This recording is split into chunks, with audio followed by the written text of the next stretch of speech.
Have you got into detecting the changes in the way that they send out their echolocation, depending on what they're doing? Yeah. So, for instance, if they're flying in a clustered woodland environment, they echolocate louder and more. It's more intense, more frequent.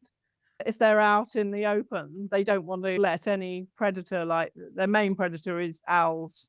That's what's out at night when they're flying at night, and they don't want to be detected. So it's quite quiet if they're flying in an open area or across a field.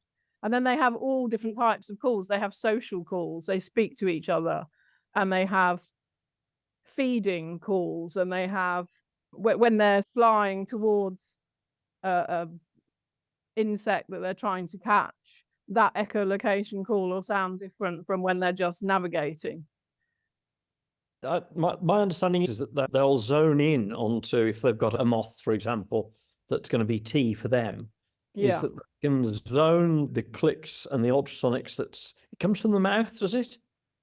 Different with different bats. Okay. Some bats the mouth and some it's the nose. Okay, so they're sending out these ultrasonic frequencies. They can zone it down to almost target in on the moth. That's right. It goes to a sort of a high-pitched, very short staccato. As they get closer to it, it becomes a final buzz. Yeah, so you get something which are called feeding buzzes when they're... Feeding buzzes, okay. Yeah, that's right. So you're picking this up with your bat detectors as you're strolling around?